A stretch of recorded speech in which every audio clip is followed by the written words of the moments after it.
My sister collapsed from her chronic pain right as I announced my promotion, but then I handed her the video I'd taken 20 minutes earlier and watched her face as she realized everyone now knew the truth. My little sister was born 2 months prematurely, came out bluer than a Smurf, and spent the first 3 years of her life hooked up to tubes and machines. Naturally, my parents were super protective of her. They'd stay by her side, buy every toy she wanted, and demand I ditch hanging with friends to babysit her. At first, I thought this was right. She was my chronically ill baby sister. But then she got older. She got healthier. She no longer needed tubes or machines and could live normally. However, by this point, she had learned that being sick got her whatever she wanted, whether that be materialistic things or just sympathy and attention. It started with her headaches mysteriously coming back whenever she was doing homework. My parents would take the homework away before replacing it with ice cream. And by the time Emma turned 11 and I was 16, she had perfected her act. And that really bothered me because her pain only struck during my moments.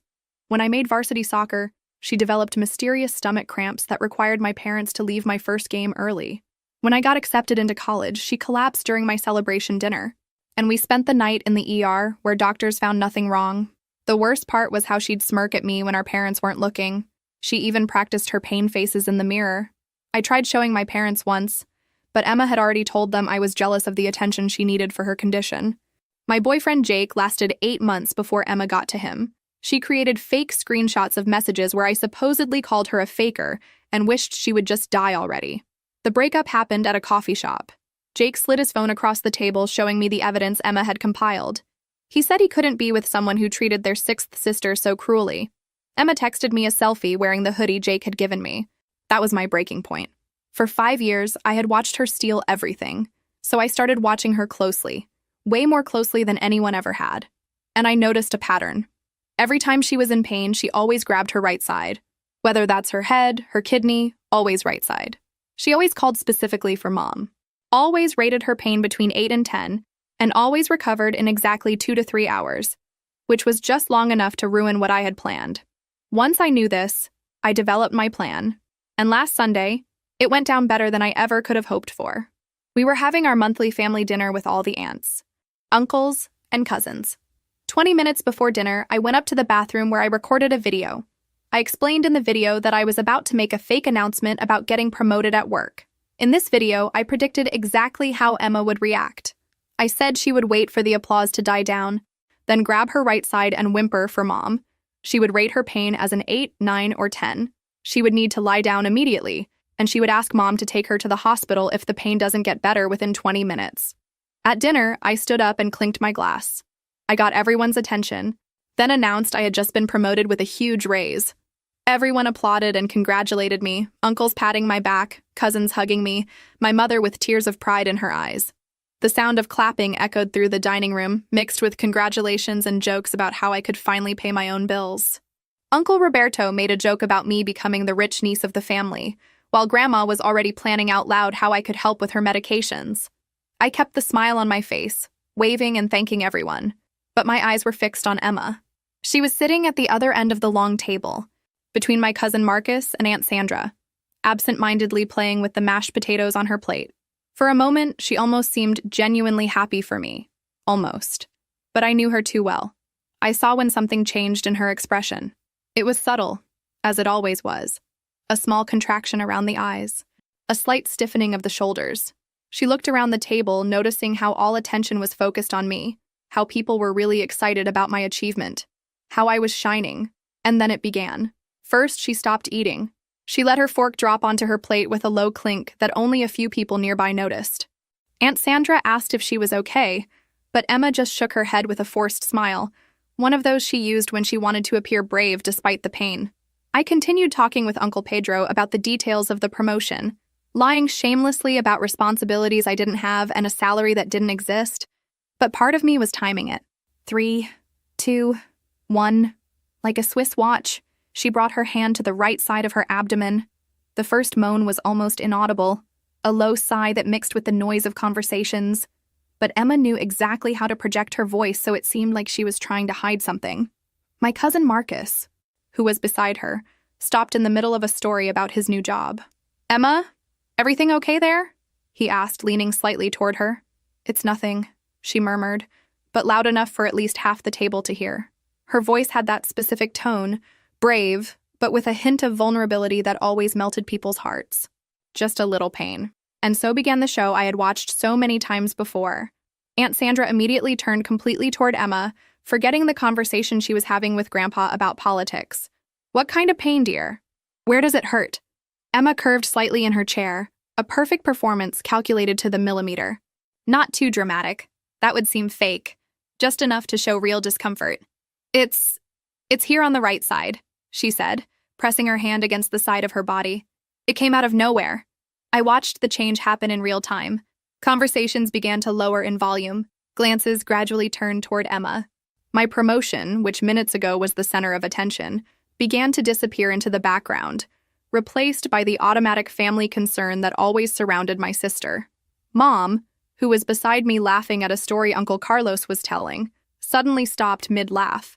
That expression I knew so well began to take over her face, the maternal panic that Emma knew how to invoke with surgical precision. "Emma, what happened, my love?" Mom was already halfway up from her chair, napkin falling to the floor.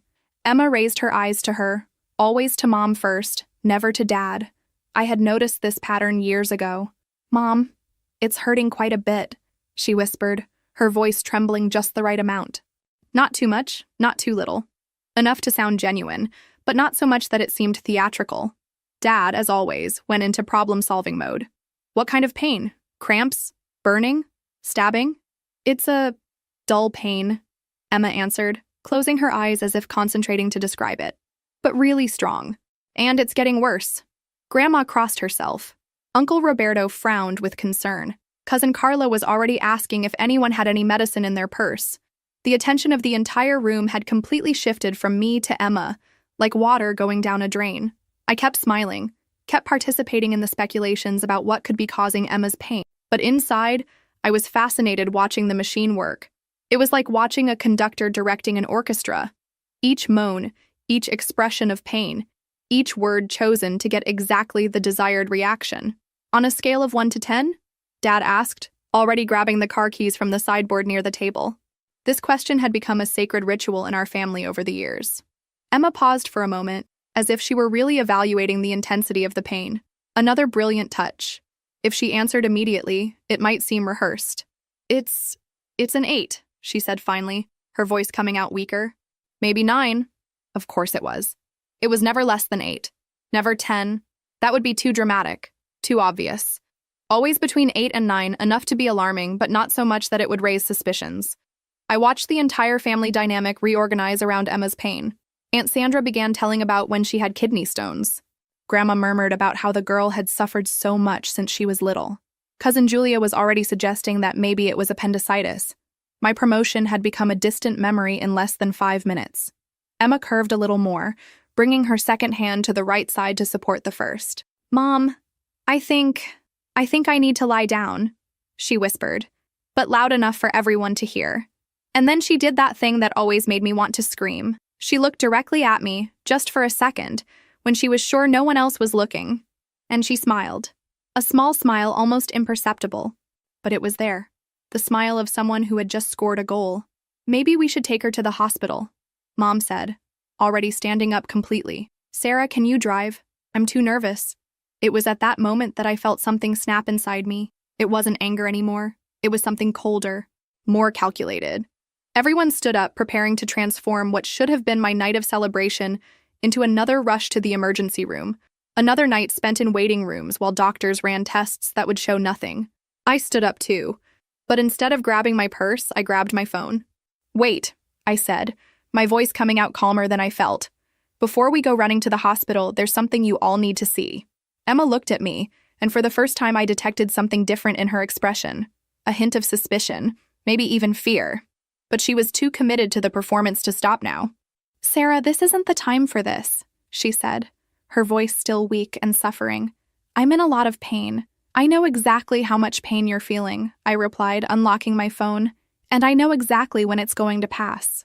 Aunt Sandra frowned. "Sarah, what do you mean by that?" I held the phone in the air, my finger hovering over the play button. "I recorded a video 20 minutes ago. You're going to want to watch this." Emma went completely still. Her hand was still stuck to the right side. Her expression still showed pain, but something had changed. It was as if she had realized the ground was moving under her feet, but still didn't know exactly why. "What video?" Mom asked, still torn between concern for Emma and curiosity about what I was doing. I looked directly at Emma, seeing the exact moment she understood that something was terribly wrong. Her eyes widened slightly, but she couldn't abandon the act now. Not in front of the whole family. "A video that's going to explain a lot," I said, and pressed play. My voice came out clear and firm from the phone's speaker. "It's 6:40 p.m. on Sunday. In 20 minutes, I'm going to make a false announcement about a promotion at work during family dinner. When I do this, Emma will wait for the applause to finish. Then she'll hold the right side of her body and call for Mom. She'll rate the pain as 8 or 9. She'll ask to lie down. And if she follows the pattern, she'll suggest going to the hospital in exactly 15 minutes. The silence in the room was so dense I could hear the tick-tock of the wall clock. All eyes turned to Emma, who had become completely petrified, her hand still glued to the right side as if it had been stuck there. "She always holds the right side," my recorded voice continued mercilessly. "No matter what type of pain it is, head, stomach, kidney, always the right side. Always call specifically for Mom first. And she always recovers in 2 to 3 hours, just enough time to ruin any important moment of mine." Grandma was the first to find her voice. "Emma, is this true?" Emma tried to recover, but I could see the panic growing in her eyes. I don't know what Sarah is talking about," she stammered, trying to return to the suffering tone of voice. "I'm really in pain. Don't you believe me?" "I'm not done yet," I said, pausing the first video. That was just the appetizer. I navigated to the next folder on my phone, a collection I had been meticulous in compiling over the past few months. "Do you want to see what really happened at high school graduation? Sarah?" "Stop this," Emma whispered, but her voice had lost all that theatrical fragility. Now it sounded sharp, almost threatening. I played the next video. It was a recording from the school's security camera that I had gotten through a friend who worked in administration. The image showed Emma in the side hallway of the school, near the water fountains, 5 minutes before the ceremony began. She was completely alone, checking her phone. Then, suddenly, she put the phone away, looked around to make sure no one was watching, and started practicing. There, alone in the hallway, my sister was rehearsing expressions of pain. She frowned, brought her hand to her chest, made different grimaces in the reflection of the glass window. She was literally rehearsing which would be the most convincing. "My God," Aunt Sandra murmured, her hand flying to cover her mouth. "Wait, there's more," I said, moving to the next file. "Remember when Jake broke up with me? When he said I was cruel to my sick sister?" Emma went pale. "Sarah, don't." These are the original messages she sent to Jake, pretending to be me. I showed the screenshots I had managed to recover from her phone's backup. Another favor I got from a tech friend. Look at the dates and times. She waited for me to leave the house to use my computer and create fake accounts. The messages were cruel, saying horrible things about Emma that I would never think, let alone write. But they were written in my style, with slang I used, details that only someone who knew me well would know to include. Dad took my phone with trembling hands, reading message by message. His expression grew darker with each line. "She even researched my class schedules to know when I wouldn't be home," I continued. "She created a fake Facebook profile with my photo, added Jake as a friend, and started sending these messages pretending to be me. When he confronted me about the messages, she pretended to be shocked and said I must have let someone use my computer." "Emma," Mom said, her voice coming out as a broken whisper. "This can't be true." "But it is," I said, feeling a dark satisfaction, watching Emma's house of cards begin to crumble. "And there's more. Much more." I moved to the next file, an audio recording I had secretly made the previous month. This is Emma on the phone with her friend Beatrice last week. Emma's voice came out clear from the phone. "It's really easy, Bea. You just need to know the right spots. Mom gets desperate if I say it's a headache on the right side. But if I say it's in the stomach, she takes longer to react. And it always works better when Sarah is having a good day. Then everyone feels sorry for me and gets irritated with her for being insensitive." Beatrice laughed in the recording. "You're terrible, Emma. But your sister really is kind of annoying anyway. She thinks she's better than everyone," Emma continued. "She was always the favorite, always had everything easy. At least when I pretend to be sick, I manage to get them to pay attention to me too. And it's fun to see her getting frustrated." The silence that followed was deadly. Emma was white as paper, trembling. And this time, the trembling was real. "Emma," Grandma said, her voice loaded with a disappointment that cut through the air. How could you? There's more, I said, relentless. Do you want to see the video of when she fainted at my 18th birthday party? This time, Emma tried to get up, probably to run away, but Uncle Roberto gently held her by the shoulders. Stay there, Emma. I think you need to hear this. The video showed Emma in the backyard, hidden behind the barbecue grill, 10 minutes before making her big, dramatic entrance. She was testing different ways to faint on the grass, checking which angle would be most convincing and least dangerous. She practiced for 15 minutes. My voice narrated in the video. She tested falling sideways, falling forward, falling backward. She chose the side because the grass was softer there. Cousin Carla made a sound that was half-shocked laughter, half-groan of disbelief. Emma, this is sick. It's not sick, I said, finally putting the phone away. It's calculated, systematic. She turned manipulation into an art. Emma finally exploded. Okay, damn it, do you want the truth? I faked it. I faked it a few times, yes, but you don't understand. The tears started rolling, but now they were different. Tears of anger, of frustration, of someone caught red-handed. Do you think it's easy being perfect Sarah's sister? Sarah the smart one? Sarah the popular one? Sarah who never does anything wrong? Do you know what it's like to grow up in her shadow? So you decided to sabotage me, I replied coldly. Destroy my relationships? Ruin my important moments? Make everyone think I'm a cruel and insensitive sister? Because you had everything, Emma screamed. All pretense of being sick completely abandoned. You always had everything. And me? I was just the sister who almost died as a baby. The only way you'd pay attention to me was when I was sick. But you weren't sick, Dad said, his voice low but loaded with deep disappointment. You were lying, for years, and sabotaging your sister's life in the process, Mom added, tears streaming down her face. Emma, how could you be so cruel? Cruel? Emma laughed, but it was a bitter sound. Do you want to know what's cruel? It's growing up watching your sister get congratulated for breathing while you need to almost die for someone to notice you. You were never almost dying, I exploded. At least not in the last 5 years. You were acting, manipulating, lying. Because it worked, she screamed back. Because it was the only thing that worked. Uncle Roberto slowly stood up from his chair. I think I better leave, he said, clearly uncomfortable with the situation. No, I said firmly. Stay. All of you. Because there's one more thing. Emma looked at me with pure terror. Sarah, don't. Please. Tell them about the money, I said, my voice low but sharp as a blade. What money? Mom asked. Emma remained silent, but her expression was confession enough. The money you gave her to buy medicine, I continued. Those expensive medicines the doctor supposedly prescribed. The ones she said health insurance didn't cover. Dad went livid. Emma, tell me you didn't. She spent it on makeup, clothes, going out with friends, I said. I have the bank statements. I have photos of the purchases she posted on Instagram. You gave her over 3,000 rees in the last 6 months. 3,000 rees? Grandma repeated, incredulous. Which she spent on everything except medicine, I completed. Because she didn't need any medicine. Because she was never sick. Emma began to sob, but now no one moved to comfort her. It was as if an invisible barrier had formed around her. 15 years, Mom whispered. 15 years believing, worrying, canceling plans, losing nights of sleep. And I lost 15 years of my life, I added. 15 years being treated as the cruel and insensitive sister. 15 years watching my important moments get destroyed. 15 years being blamed for not having enough patience with the sick sister. Emma raised her face, tears making tracks in her makeup. Sarah, I'm sorry. I'm really sorry. Now you're sorry, I said. Now that you've been caught. Aunt Sandra shook her head, getting up from the table. Emma, I don't know what to say. This is very serious. You all know now, I said, looking around the table. You all know what kind of person she really is. You know what she did to me, to this family, for years. Emma tried to get up, probably to flee, but Mom held her by the arm. No, Mom said, her voice firmer than I had heard in years. You're going to stay here. You're going to listen to everything. You're going to face what you did.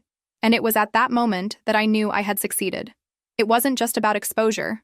It was about justice. Finally, after all these years, the truth had come to light. But I still wasn't finished. There was still one last card to play. And this would be the one that would really finish Emma once and for all. "There's one more thing," I said, pulling up a chair and sitting directly in front of Emma. "The last piece of the puzzle."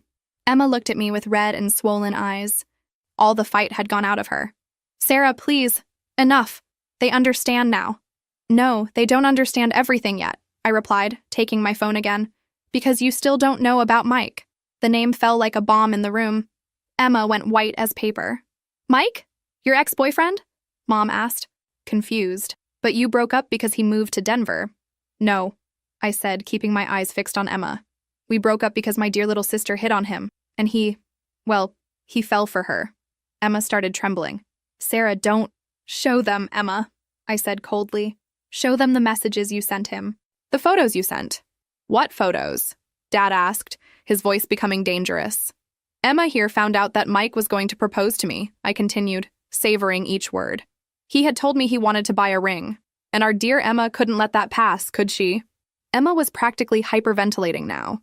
So she started sending messages to him, first pretending she was worried about me, saying I wasn't ready for marriage. Then the photos started. I took my phone and showed the screenshots I had gotten from Mike's phone before we broke up. Lingerie photos, provocative photos, messages saying how she always had a crush on him. Aunt Sandra made a sound of disgust. "Emma, that's so low." "And it worked," I continued. Mike started responding. They started meeting in secret. She would pretend to have medical appointments to go to his apartment.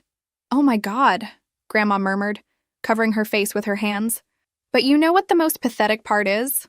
I laughed bitterly. She only gave up on him when she saw I was coming out on top even after the breakup.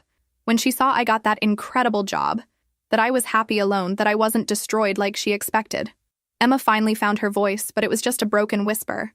"Sarah, You what, Emma?" I exploded. You're sorry? You were confused? You were sick?" I got up from the chair and stood in front of her, feeling years of anger finally finding its voice. "No, you simply can't see me happy. You can't see me having something you don't have. You want to be me, Emma. But here's the truth that's going to hurt more than any lie you've ever told." The room was in absolute silence. All eyes were on me. "You'll never be me. You'll never even come close. You can't even be the shit under my shoe that I stepped on last week." Emma sobbed, but I wasn't finished. "Because you know what the difference between us is? When I want something, I work for it. I deserve what I have. You only know how to destroy, lie, manipulate. You're an empty person desperately trying to steal someone else's life because you don't have the courage to build your own." "Sarah, please," Emma whimpered. "Please nothing," I screamed. "You destroyed 3 of my relationships. 3. Jake with the false messages. Tyler when you lied that I was cheating on him. And now Mike. 3 men I loved, that you drove away from me because you can't stand to see me happy." Dad stood up, his face distorted with anger. "Emma, is this true?" Emma couldn't even speak, just cried. "And you know what Mike told me when I confronted him?" I continued mercilessly. "He said you told him I never really loved him, that I was just using him until I found someone better, that you knew the real side of me." "That's not true," Emma finally screamed. "Of course it's not true," I exploded back. "But you planted the seed of doubt in his head. You seduced him when he was vulnerable. You destroyed the most serious relationship I ever had because you can't stand that someone loves me more than they love you." Uncle Robert got up from the table. I can't anymore. "Emma, this is sick." "Sick is an understatement," said Aunt Sandra, shaking her head. "This is psychopathic." One by one, people started getting up. But before they could leave, I raised my voice again. "Wait, I want all of you to look at her closely." Emma was hunched over in the chair, crying like a child. "Look closely at the girl you protected, that you spoiled, that you let torture me for years. Look at the monster you created." "Sarah," Mom tried to interrupt. "No," I cut her off. "You're going to hear this. You're going to hear everything." I turned to Emma again. "Do you want to know why you'll never be me? Because I have something you'll never have. I have character. I have dignity. When I make mistakes, I own up to them. When I want something, I earn it with honor. You're a pathetic faker who needs to steal crumbs from my life to feel relevant. You're so small, so insignificant, that the only way you find to exist is by destroying other people." Emma was shaking violently now. "And now everyone knows. Everyone sees you for what you really are. A liar, a manipulator, An empty person who spends her whole life trying to be someone she'll never be. I turned to the family. And you? You who always took her side? Who always made me feel like the villain? I hope you're proud, because this is the daughter, the granddaughter, the niece you raised. Grandma was crying. Sarah, we didn't know. Of course you didn't know, I replied coldly. Because you never wanted to know. It was easier to believe I was the bad sister than to admit your little darling was a demon. I looked at Emma one last time. She seemed to have shrunk in the chair, small and pathetic. Congratulations, Emma. You finally got what you always wanted. You're the center of attention. Everyone is looking at you. I made a dramatic pause. Too bad it's for all the wrong reasons. I grabbed my purse and walked toward the door. Oh, and Emma? When you're alone in your room tonight crying about how your life fell apart, I want you to remember something. I turned to look at her one last time. You did this to yourself. Every lie, every manipulation, every moment of pure evil. You chose this. And now you're going to live with the consequences. Where are you going? Mom asked, tears streaming down her face. Away from here, I replied. Away from this toxic family, this sick dynamic, and especially away from her. I pointed at Emma without even looking in her direction. I'm going where I should have gone years ago. I'm going to build a life where people like her can't reach me. The door slammed behind me, but not before I heard Emma start screaming. Not from fake pain this time, but from real agony. The agony of finally having to face who she really was. And for the first time in years, the sound of her pain didn't make me feel guilty. It made me feel free.